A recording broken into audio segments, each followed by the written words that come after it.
अस्सलाम वालेकुम। सुबह सुबह का टाइम है और आज तो सूरज के रंग ढंग ही बदली हुई है।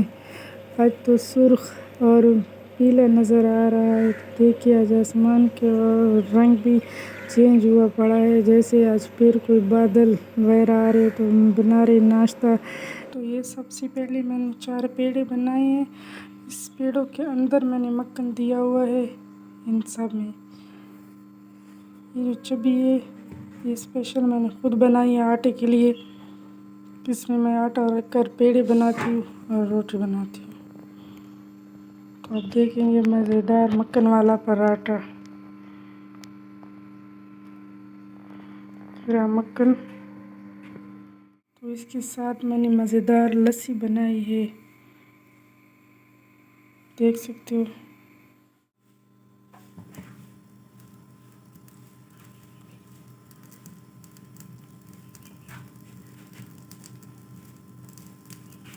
तो आप मेरी बातों पर ना जाए, मेरे काम को देखिए। अगर आपको मेरे काम पसंद आता है तो मुझे ज़रूर बताना। मेरी वीडियो को लाइक करना, शेयर करना और मेरे चैनल को सब्सक्राइब करना।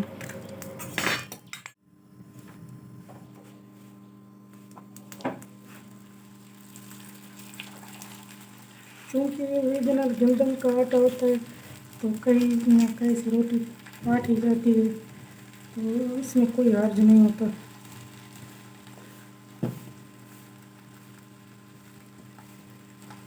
तो आप देखेंगे कि ये कितनी मज़ेदार बनती है।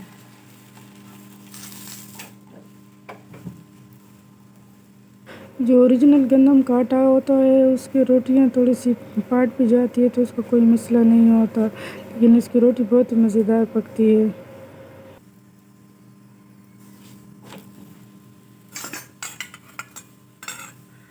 तो सबसे पहले हम इस पर थोड़ा सा ऑयल लगाएंगे और फिर इसके साथ मक्खन लगाएंगे।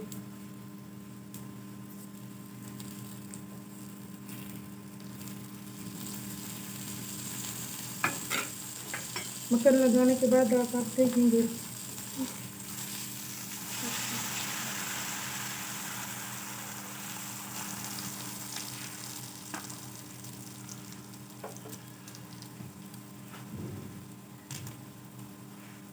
ये बहुत ही मज़ेदार और क्रिस्पी बनेगा।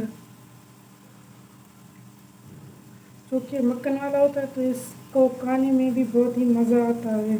सिर्फ चाय के साथ भी आप खा सकते हैं।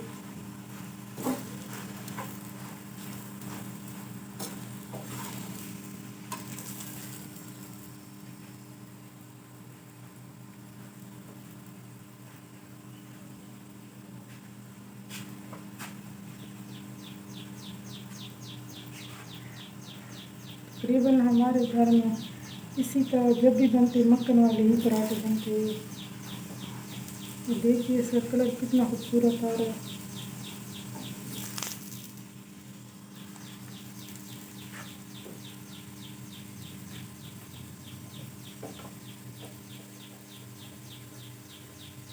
जब तक धीमी आंच पर पकता है मैं आपको बाहर का मौसम दिखा देती हूँ।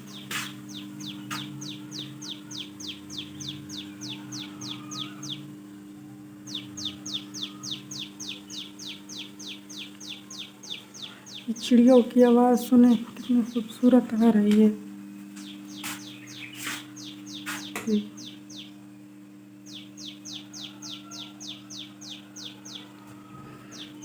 तो चलिए अपने पराठे की तरफ वापस जाते हैं।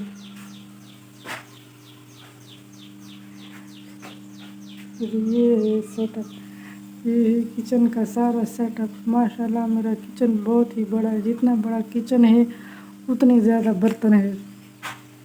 अल्हम्दुलिल्लाह।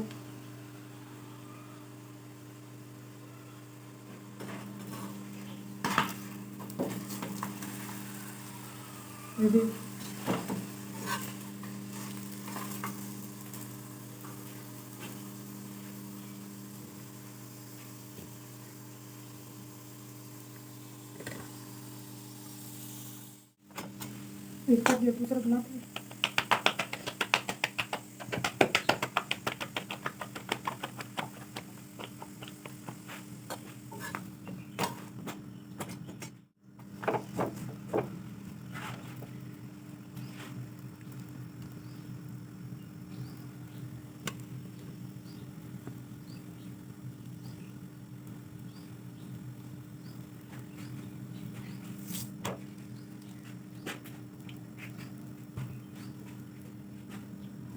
ऐसे थोड़ा सा खुश्क होगा ना, इसके ऊपर फिर ऑयल डालो या मक्खन डालो तो बहुत ही मज़ेदार बन जाती है।